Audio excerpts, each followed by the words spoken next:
And finally, the third reason is that if you read the lectures, specifically lecture 20, and also one of the supplementary materials, I don't remember which one it is anymore,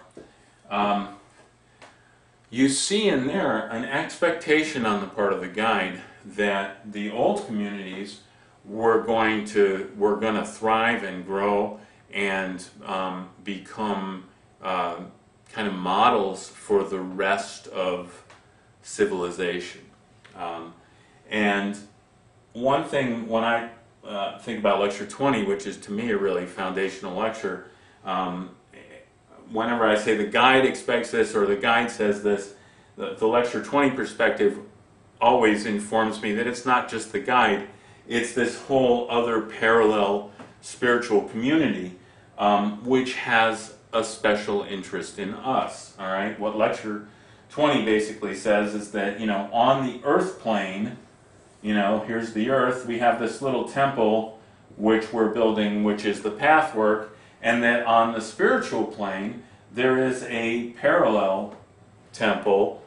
with spiritual beings in it who are very concerned and very involved with us and looking to have us thrive. As a matter of fact, lecture 20 says that the proper growth of your community, which was the NYRP, is of vital importance to the plan of salvation and is of far greater significance than most of you realize. So that speaks to a very big investment that these souls have, and they had an expectation and an investment in our thriving. And the supplementary material described how we would become a kind of a training ground for leadership and so forth, and that we would bring out the best, that we would have people giving their best to life in the center and so forth. So that then colors my perspective anyway on the fact that communities in New York and communities in California have completely or just about completely dissolved, because one way to relate to that is to say, well, that's just the natural order of things, things come, things go, and so on. But that's not the way that the guide was perceiving it. And if we take seriously that there's a whole organization that the guide represents and a whole important agenda that the guide represents, which you may not take seriously, and if you don't, then that's a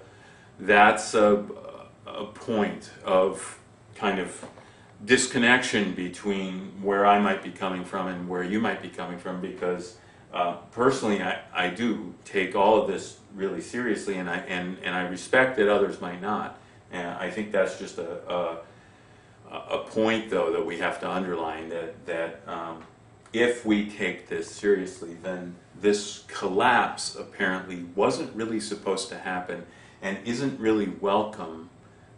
in the spiritual world. And then that suggests that maybe we have some kind of, this is where the imperative comes in, some kind of responsibility to see if we can intervene with consciousness and with intent to try to make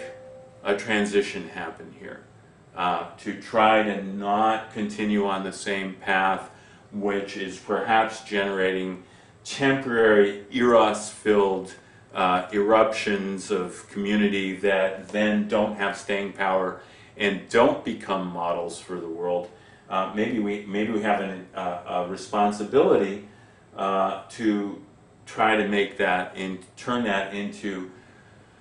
communities that are fueled by unitive consciousness, that reach out into the world with energy which is appealing and attractive, and which